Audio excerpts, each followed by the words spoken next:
We are live for the 44th episode today of the TRU-U podcast. We have Mr. Douglas Emerson on with us. He is a producer, designer, and futurist. Since founding his production company C49 6 years ago, he's produced 50 plus commercials, 2 streaming pilots, and a feature film that was recently acquired by Abra Morama. I hope I pronounced that right. His new content company, Cabana, aims to revolutionize the relationship between advertising, content, and social media. He also owns an NFT gallery and event space in the metaverse called XOB, throwing virtual parties and festivals that attract thousands of people. That is a fun bio, my dude. Thanks, man. Douglas, what's up, man? Chill, man. Happy to be here. I'm excited. This is TRU-U, man. Let's do it. Let's dive in. I'm happy to have you here, dude. We were talking just yesterday, or not, was it yesterday or 2 days ago? Something like that. But we were at a coffee shop and it was just a vibe. I was like, I just got to get you on here. You have a great energy about you. I don't know what it is, bro, but your energy is just always glowing, man. So appreciate you for that.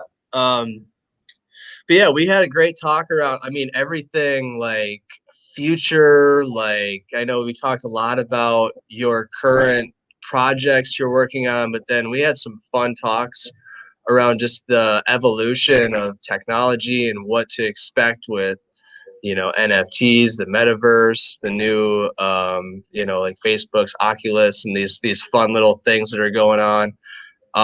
Maybe we can play around in that space a little bit. I think that you have some knowledge that you have a little NFT farm going on, it seems like, some real estate and some good stuff. So what's your take on, I guess, just broad, like the future and the progression of all this fun stuff? Broad strokes. Let's see. Have you ever seen Ready Player One, the movie that Steven Spielberg directed? So yeah, I think that's where we're headed. I think not necessarily in the extremity of, having one corporation own the entire system, because in that whole thing, it's like how they invented the one thing and everyone's own, but just the way that technology has progressed in the last 15 to 20 years, where, let's take, for example, the first video game ever, right? Pong. Now look where video games are. Full immersive, full VR, like accurate physics, high quality polygons. And that's only, 20, 30, 40 years.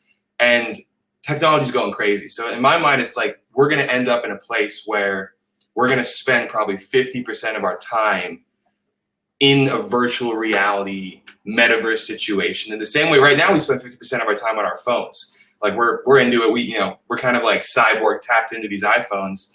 And if we could have a more immersive experience that would give us better, everything, why would we not? Why would we not take that? So I just think that's the natural progression that we're heading down. That's insane to think about, just like the 50% thing. Like, I don't think we'll lose. We can't lose value of planet Earth and what's here currently. But definitely.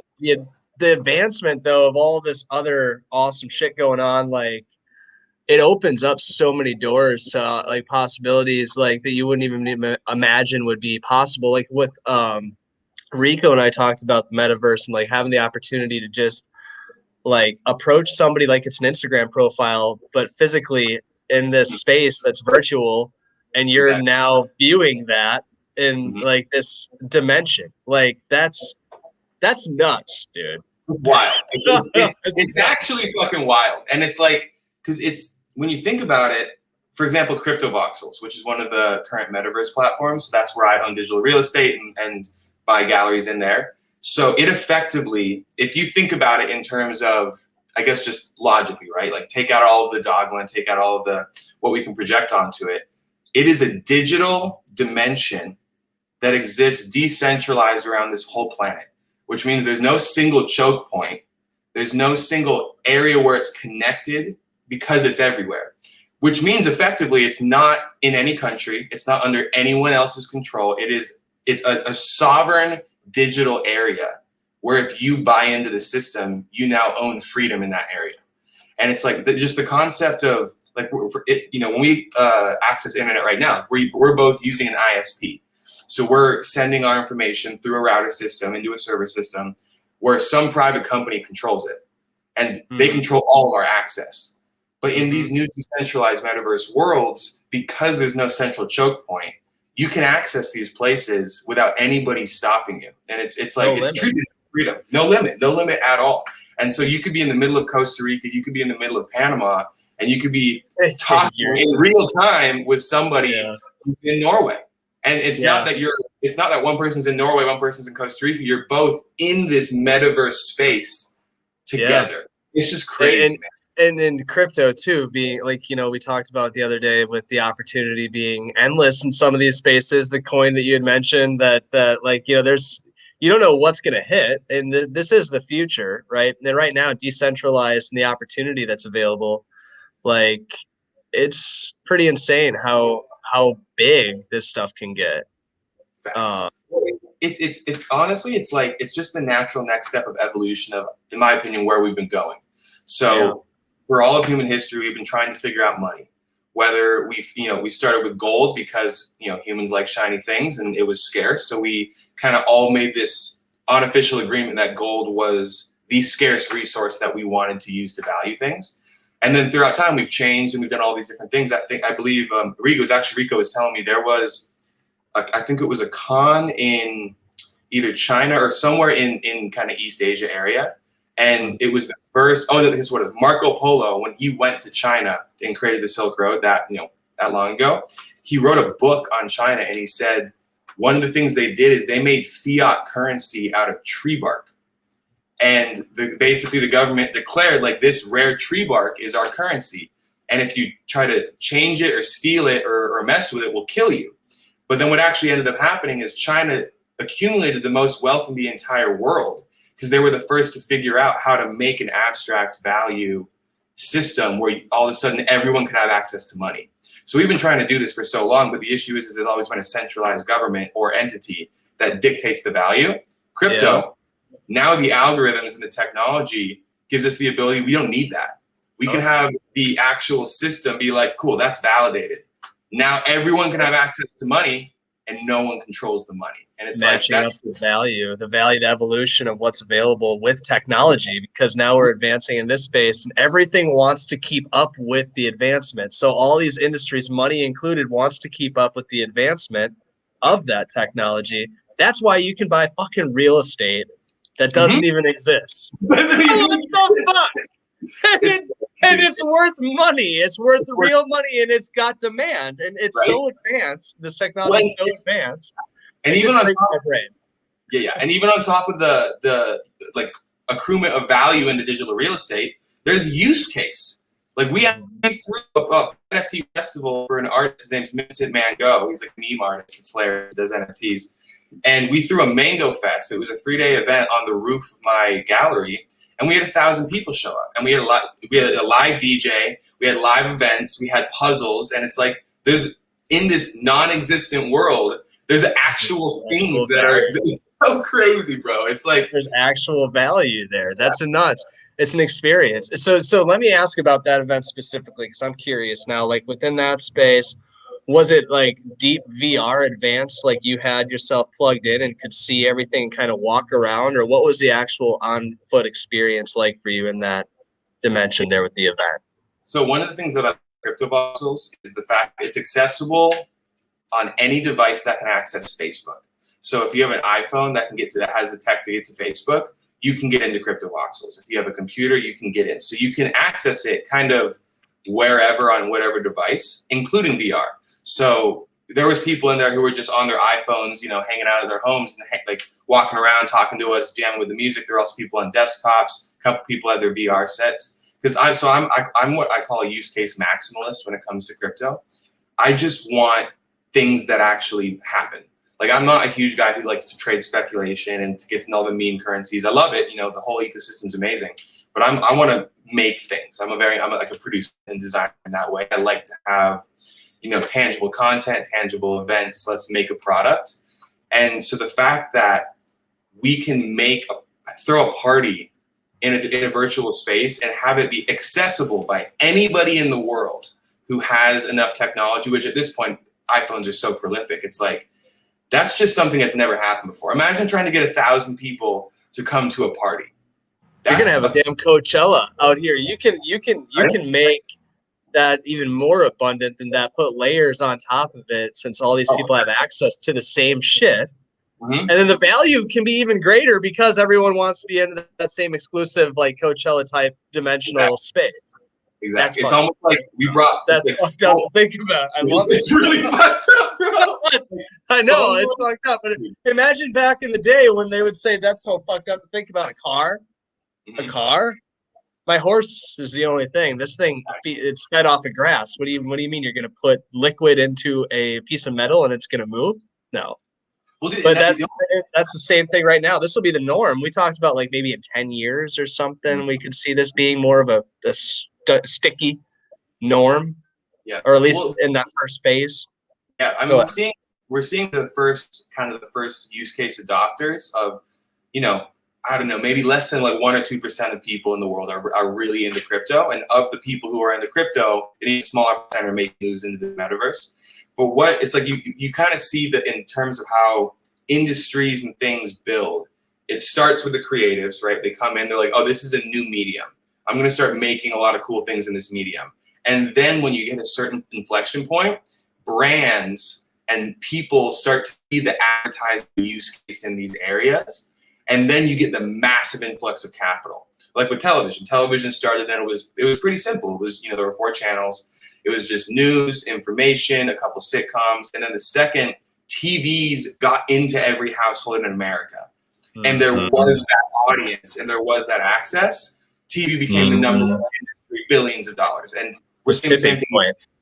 Exactly. And a lot of it has to do with hardware. So we're seeing the same thing with VR right now. There's, VR it's obviously the Oculus Quest has come out. People know about it, but there's not enough headsets in households to validate these massive brands coming in and dumping money because they don't have a big enough pool of consumers. The second that inflection point hits and all of a sudden there's enough hardware to go around, then all the brands are like, okay, this isn't a question about where my audience is. It's a question about how do I access the audience that's already there. So I think we're starting to see that in the metaverse. We're starting to see more people come in, more people build. And then the second there's a use case for advertisers, now the money's going to make it make sense for the average consumer. So what do you think? So we're at the 4 channels right now. We're just about to the 4 channels of the TV set right now at this currently where we stand. What do you think in this space is going to be the Netflix and Hulu and the advancement of where TV is today now in this space, branching off the 4 channels? That's kind of a break your brain question. I do feel like, maybe I'm going to let you answer that. I got my answer to it, but I want yours is going to be better than mine anyways. But we're 4 channels. We're 4 channels right now on the TV. That's where we're at. Or we're not even really a TV in everybody's house yet. I don't even know if we're at the 4 channels in this space. Yeah, we're like TV's been invented, and now 30% of households have a TV. Yeah, they don't really watch it that much. We're kind of in that middle ground. I mean, man, so I think there's kind of 3 main metaverses that exist right now. So there's Decentraland, Crypto Voxels, and Somnium Space in terms of the crypto world. I personally think, so my guess, right? I think Decentraland is going to become like the new Vegas, like the virtual Vegas, where there's casinos, there's parties, there's conventions. It's like the corporate level kind of world. I think Crypto Voxels is going to be like the Reddit of the virtual world, where it's like the communities, the chat rooms, the markets, the kind of like town square vibes. And then Somnium Space feels like it's going to be like for the private residences and people who want badass houses for their avatars, who want to throw these epic house parties and bring all these people in. So I feel like each one's going to kind of have their own space. But I could also see a world in which metaverses are on an individual level, where some platform comes out and says, hey, you can build your own world now. You can build your own universe and give people access to this. It's almost like when it bubbles over, when these big platforms take over, and then it's like the people want to get their value back individually, and then they take it away from these. This kind of seems like the progression of everything technology. You get the big guys coming in, stepping on them, and that steal and take over the space. And then everybody's like, okay, no, now we're going to take it over. Facts. We're thinking a ways out right now, but and just even the visual effect is the part. Like, I get the concept of everything, but the part that still just wows me and that I haven't experienced enough of yet, that I know is going to keep getting better, is what the actual on foot visual experience is going to be like. And have you heard of Unreal Engine, the computer? So Unreal Engine is basically a brand new computer. I actually don't even know the specifics. It's basically a CPU. It's like a rendering engine for graphics, and it's like 99% realistic. Like they can make like photorealistic, full virtual worlds, like bugs coming around, sunlight glinting off, dust. Like when you talk, like a little bit of like spittle cut. Like they get everything. And we're in 2021 right now. Imagine what that's gonna be like when the worlds that you walk through are run by an engine like that. Like yes, it nuts. Do you think sensory is going to be available? Sensory advancement to where touch and smell? Yeah, I think it's inevitable. When also, with Cabana too, with the company that you mentioned in my the intro read. So that Cabana is like me and Enrico, we're partnered on it. We do this stuff together. It's essentially like we're trying to bring content through social media into the metaverse. And one of my long-term goals is I actually really want to be involved with creating some of that haptic feedback, like gear and devices. Like I want to, because I think what's going to make the virtual world in the metaverse pop as opposed to the real world isn't trying to replicate the real world, in my opinion. We already have a world. We have a great world. It's amazing. We got amazing views. We got food. We got sleep. We got all of these things you're never going to be able to replicate. But what I can't do is I can't fly. Like I'm not Superman, but in a virtual world, if I have a haptic feedback system where I can fly and I can feel the sensation of flying, suddenly now I have something I'll never be able to get before. And all of like you know those roller coasters or that like amusement parks, like the drop things, you have to go up on the big tower and then it just like drop like 900 love feet. That shit. Yeah, crazy, bro. And your stomach's like like goes up. So all of that's controlled by your inner ear. Your inner ear controls your entire balance sensor. So if you created headphones that could trigger those inner ear functions, you could simulate weightlessness in a virtual world. Because you could have it hit the inner ears and all of a sudden it's your whole body's like, oh, I'm in the air. And then in the virtual world, you're in the air. So it's like I think we're going to start seeing a lot of these crossovers. And low key, I think biotech, which is a huge industry right now, is going to merge in with VR. And we're going to start to see like, hey, we can start triggering these human experiences and these feelings and these sensations with technology.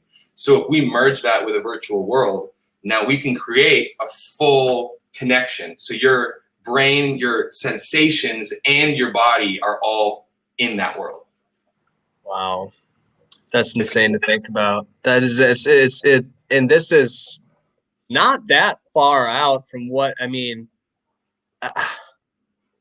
well, what do you think, like, for that level? Like, we're talking Netflix and Hulu of the 4-channel TV world level is going to be. When do you think, in your prediction, that's going to be a reality?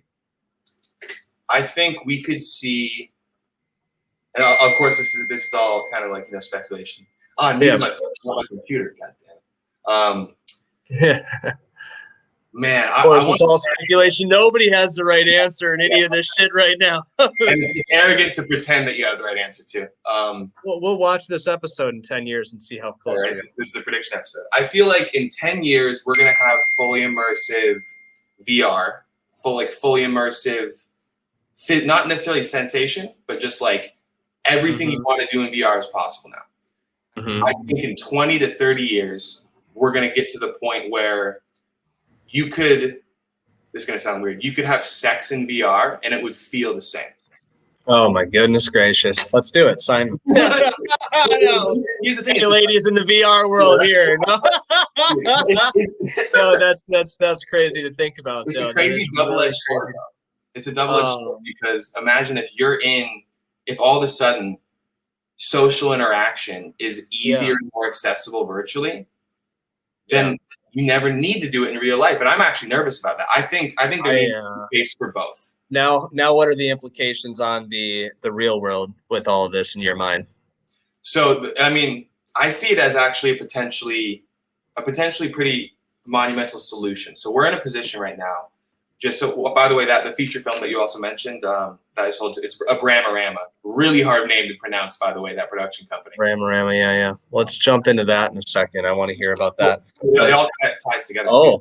So that film is about, it's about climate change, and we basically went around the world. We filmed in Japan for a couple of weeks, India for a couple of weeks, all these different countries, and we just studied climate change and specifically the population's effect on climate, and the fact that we have 8 billion people on this planet. How does that affect the climate? And it's a hard conversation to have because nobody wants coercive measures of population control. That's the last thing anybody wants. But most people don't realize almost every single country in the entire world has tried that. Yeah. Even like every country has tried to do population control. It doesn't work. But the population is one of these massive things on the planet because we're consuming so much. We're like eating up all the resources of the planet. So the planet doesn't really have time to regenerate. In a virtual world, if you, let's say I'm someone who wants to like flex on a lot of people. I'm in pop culture and I buy like, let's say I have 20 pairs of shoes, which is not uncommon in the US today. 20 pairs of like nice shoes to flex, go to parties. That's a fucking massive waste of resources. Nobody needs 20 pairs of shoes. All they want is they want the clout and they want the FOMO that these shoes give them. Yep. So if you took all that and you converted it and you pushed that into the digital world, and you change luxury consumption from a physical consumption to a digital consumption. The social interactions are in the virtual world. Your virtual Nikes will now give you the same clout as your actual Nikes. We could cut down consumption on a massive scale because now everybody needs the actual basics in real life because all of the other excess can be virtually. So if we take our excess as humans and push it virtual, we could actually help the environment recover. And we will probably see a more functional natural world. And you can't knock up a girl through the virtual world either. So if everyone's having fun in that space, there's your population control. That sounds terrible. But hey, if you're limiting the resources being used here on planet Earth, I believe that, like you're saying, that's going to go to benefit the health of the planet, as long as we still maintain it. But then I wonder too about our mental health and how all that ties in and how the functions and the ways of getting around in the normal world are going to be sustained. There's a lot of moving pieces to all of this. And then here's the unfortunate truth is all of these moving pieces may crash and burn and self-destruct before we get to a sustainable ecosystem. Like there's no guarantee that humans make it, which is like an unfortunate thing to think about. But in my opinion, the best bet is if we can figure out a way to cover everyone's baseline needs that is sustainable and then take all of the other excess, luxury, selfishness, all these things that we all humans have, and we can't deny the fact that we have it. No one's going to stop consuming. Everybody wants to win. Everybody wants to be the best of whatever they want to be in, right? So if we take that energy and put all of that in the virtual world, then the physical world can sustain itself and the human ego can live in it's like, I actually wrote this down the other day. We need to build an unbreakable playground for humanity because we've broken the first one. It's like we built this playground. So instead of making this our playground, let's build an unbreakable playground and then save our actual home. Because humans need to have themselves expressed, their clout, their FOMO, their fun, they're getting out. And we're breaking ours. It's crazy. I mean, the aquifer in the Midwest, the Ogallala Aquifer, is at less than 10%. And once that watershed drops out, say goodbye to farming in America. Tell me about your what was the name of it? Tell me about the Yeah. So the film's called 8 Billion Angels, and the inspiration behind the name is that there's 8 billion people on this planet. We can be angels and save it, or we're all gonna die and we're gonna be angels. So it's kind of like that crossroads moment. But the thing that most people, when it comes to population, we never go into like population control. That's never the solution. Coercion and force should never be used to build a sustainable future. Anytime you use force to build sustainability, it's not sustainable because you're forcing people into it. And so we did we did a ton of research. We went around the planet realistically and talked to all these amazing scientists. And we found out something really surprising. Population rates are directly linked to the education rates of women. So when you educate women, to an equal level as men and give family planning to every person, the population will naturally stabilize and then decrease. That's statistics. So realistically, the solution to this population issue we're facing is equality. And it's if we educate and we put money and resources into educating women on this planet and giving family planning and resources to every woman on this planet, that will solve the problem. Wow.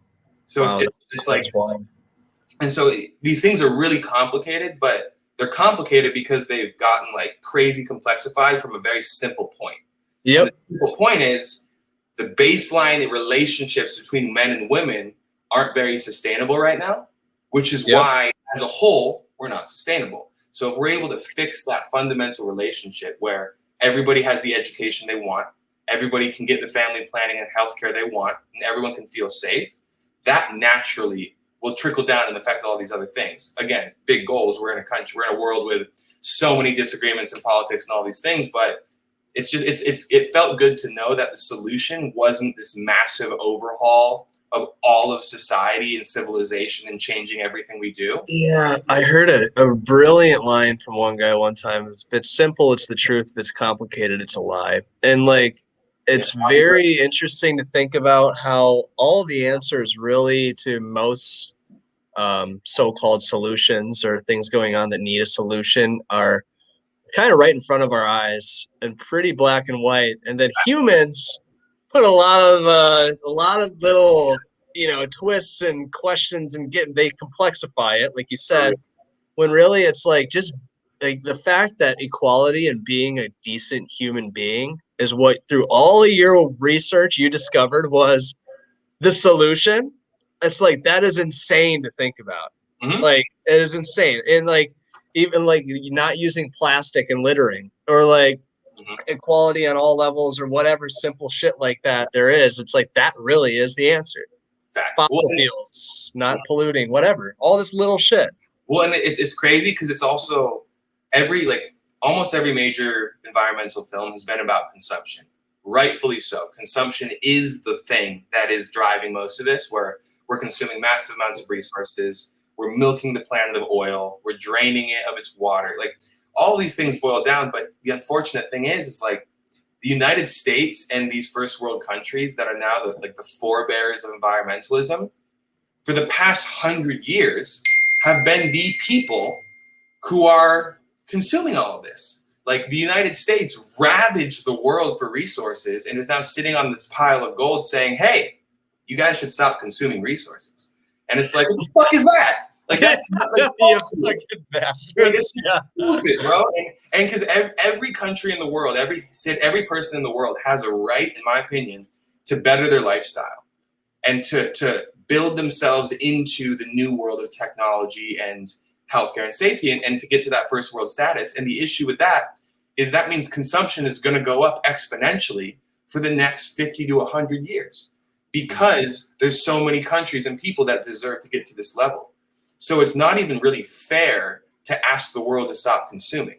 So if we can't ask the world to stop consuming, and obviously we're going to try and become more sustainable, the next question is, okay, well, if there's too many people consuming too many things, and we can't change the part of the equation of consuming too many things, then the only other part of the equation we can talk about, realistically, is the people. And so that's kind of where we went, and it's like, let's talk about population and how this works. And we're seeing now in Japan this year, now is on a decline in population. Our population is decreasing because they've hit that sustainability level. And so like you're seeing it start to happen, but another kind of scary thing is our entire economy in the world is built on growth, exponential growth. You have to continually grow to make money. So we're built on growth in a finite system, which just doesn't make sense. So it's like we're going to have to change a little bit of the way we view the economy if we're going to want to be sustainable, and we have to find a way to create sustainable wealth and sustainable value instead of value based on infinite growth. Wow. Break my brain. That's good. And it all makes so much sense when you hear it.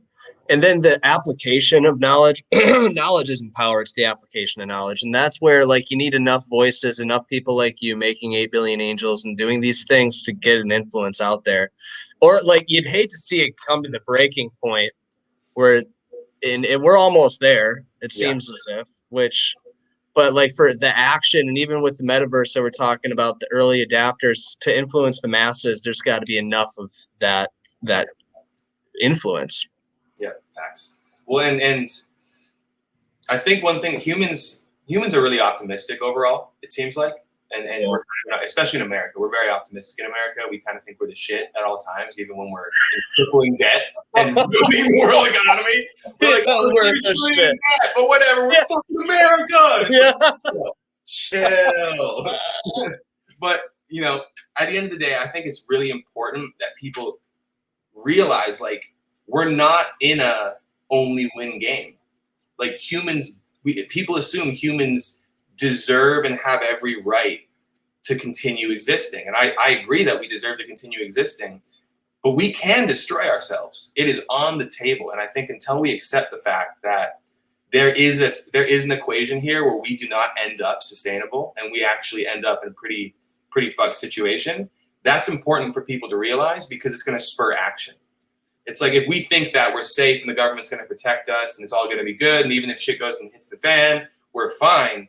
That's just, I call it hope chess. Like if you're playing a game of chess and your strategy is to hope that your opponent makes a mistake, you're going to lose. That's it.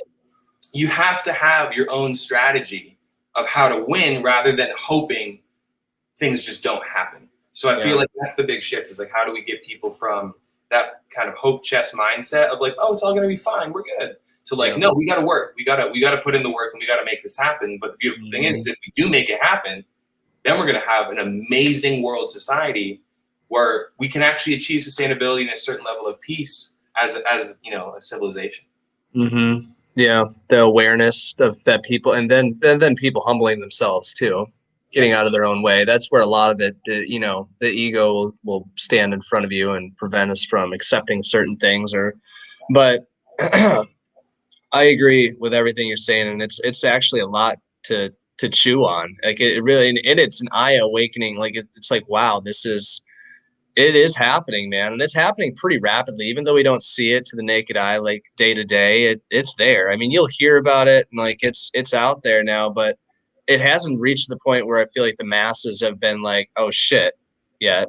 Yeah. Well, but we're comfortable, man. Like, especially in America, man, we're comfy. We got Butterfingers, we got our Burger King, we got our pickles. Like, we'll sit on the couch and watch TV until we die in America. So it's like, it's I don't know. It's a weird situation, but also like we're seeing it now, man. In the past, how many, I don't know, 4 days has been record-breaking heat across the entire U.S. I saw a story of a kid, his feet melted on the sand on the beach. Like his feet literally melted into the sand because it was so hot. So like we're seeing it happening. It's been happening. It's just a question of whether we want to like sit back and ride out the rest of this luxurious lifestyle until the wheels fall off, or if we're willing to like make a little change so the wheels don't fall off. Because it's not going to be us. Worst case scenario, we're going to see the beginning of this catastrophe in slow motion. It's always in slow motion. It's going to be our kids. It's going to be like, not even our kids, like Enrico's daughter. Like Rumi's going to be the generation that's to really get affected. Yeah, save us, Rumi. Save us, Rumi. Right? Rumi's got this. Yeah, you got this, girl. Come on. Also, here's the beautiful thing: is like human beings are fucking smart, man. We built this goddamn world, so we can also find a solution. We can get out of it. We can absolutely do it. And so you brought up earlier the car. So no one thought we were going to have a car right back in the 1800s. And actually, in London, there was a massive problem right before the car was invented, where there was so much horse manure, it was causing sickness, and everyone was getting sick, and they had no idea where to put it. They're like, "What do we do with all this horse shit? We have all of these horses pulling all these buggies. What the fuck do we do with the horse shit?" And it was a serious problem.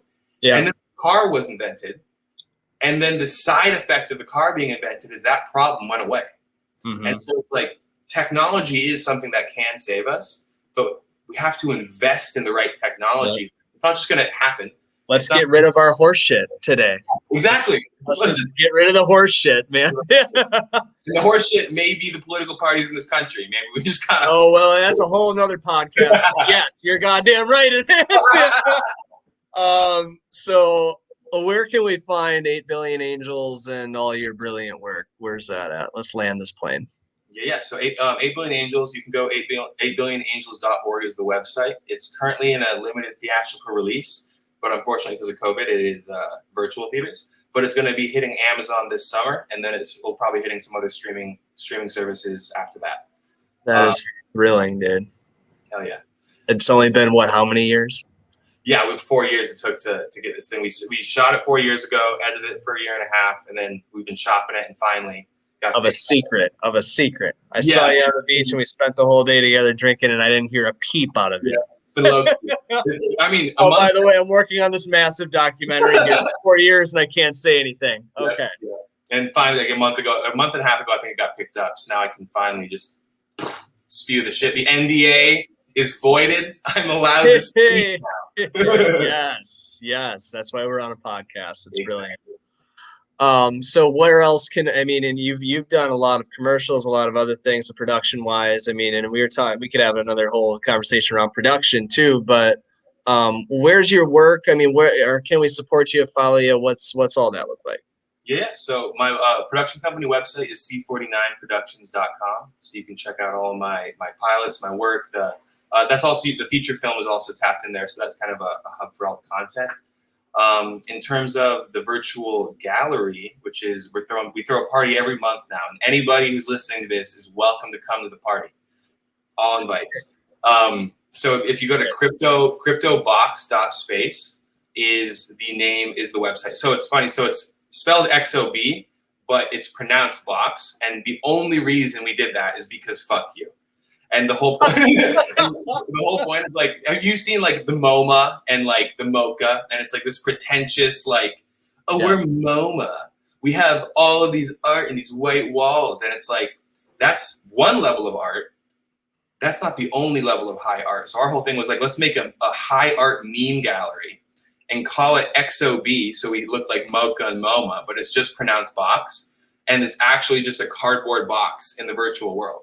So it's just this big fat box sitting in this digital virtual world that we throw parties on. And it's really fun. It's not serious at all. It's supposed to be a joke, but it's a good time. But the not serious stuff becomes a very big thing at some point too. Exactly. When you're like having joy like that. Yeah. So when's the next one? So the next one, I believe it's going to be July 18th. Okay. Party in a virtual box with you on July 18th then. Giddy up. There we go. And you're so C49. You gave us the site there. You're up to Cabana, real quick. Cabana, the beautiful project that you guys are. Yeah. So Cabana it's kind of like a triangulation between all of these things. So I've cut my teeth in advertising production, original content production. Enrico, my business partner, he's been super deep in fashion and social media. So we came together to create essentially a new content network. We call it a social content network. And it bridges advertising and original content. So we make original shows, release for free across all social media platforms for the consumer and their brand sponsor. So instead of getting a commercial from a brand, you actually get a show from a brand. And so it's, we're trying to change the way advertising works for the consumer. So the consumer, by the way, by the time you're 1 year old, you've been exposed to like 1 million ads. It's insane how many ads that you've seen. And so that's just like, all of that money, creative money, amazing money is going into bullshit 30-second spots, little images that end up doing absolutely nothing after the air. So why not take that money and put it into content that people want to see? And now the advertiser is going to get the same value because the people want to see it. So that's kind of the fundamental move there. And we're also integrating it into the crypto space. So Cabana is going to be a 20, 30-year project. That's going to be the one that in 30 years makes the haptic feedback. You're going to be like, oh, shit. I'm with all of it. I love all of what you and Enrico are doing, man. Great people, great intentions, and just the brilliance behind the scenes it's exciting to watch. And thankfully, I get to spend some time with you guys and partnering with Rico on some stuff too. It's exciting. So we got all that. You on social media, anything we can follow you on there at all? Or So I'm on Twitter and Instagram, Doug Creates Stuff. And then you can also follow CryptoBox on Twitter and Instagram. okay. That's about it. It's funny. I do all of my work in social media, but I personally don't find a need to have a presence. I'd rather make content that people watch than me being smart. You're smart. You don't scroll all day long and see what Allie's freaking pictures look like last week. Yeah. Oh, what'd you eat for lunch? What was that? Yeah. Oh, what'd you eat for lunch? Yeah, like go through all that. No. But it's very good to use it, right? Using it is don't abuse it. Use it. Yeah. We all know about cancel culture. Like we've all seen all this shit go around, and I think obviously, if you've done something wrong, you should be punished for that to a certain extent. I also believe in second chances for everybody, and redemption, if earned, is absolutely good. But there's ways you can insulate against that. It's like if your brand on social media is who you are, now who you are is accountable to everybody. Yeah. So my thing is like, I don't want me on social. I'm going to make a very limited brand that has a very specific scope and scale. That's what I put on social, because that's not cancelable. Like, how are you going to cancel a production company that just makes the shows you like? Yeah. Like, that's hard to cancel. But if you were going to cancel me as the head of a production company, there's a lot of things in my life that I'm sure people could dig in and find some reason to cancel me. I mean, like, I don't do anything out of the ordinary. I'm not like this guy that goes around and like beats the crap out of people. But cancel culture is ruthless, bro. They'll be like, oh my God, you said this one word this long ago, and that word now has a little bit of connotation that is negative, and fuck you, your whole career's over. And I'm like, yeah. Okay. Okay. But if you get enough people on that side of the fence to fight back, I mean, and the division, I mean, we could talk forever about that too, but here we are. We're just going to have to do a version 2 of this. I think that this was so great. We're going to get another one of these at some point. If you're down. This was a great time. I had a great time. No, this flew by, man. We always end it with a broad message to the TRU-U audience. So I'll leave that to you. Whatever speaks to you here. So I have a phrase I use in filmmaking, and this is just kind of one of my compasses whenever I have to make a decision. Trust your gut and kill your darlings, which means trust your gut and let go of the things that you think are the things that are going to be the most important. Maybe they will be, but once you let go of them, once you kill your darlings, you'll know what decision you have to make. Because a lot of the times we have things that we hold on to, even though we don't have to. So that's kind of my rule. Trust your gut, kill your darlings. Wow. Hey, man, that's juicy. I dig it. Thanks, man. Awesome, brother. Well, thank you so much, Doug. We'll have to hit the beach back up here at some point too. And I'm looking forward to chatting more about all this crazy shit over the next couple 20, 30 years and seeing what happens. Exactly. So, great stuff, my man. I appreciate you hopping on. Thanks, Doug. Thanks for having me, man. It was a great time.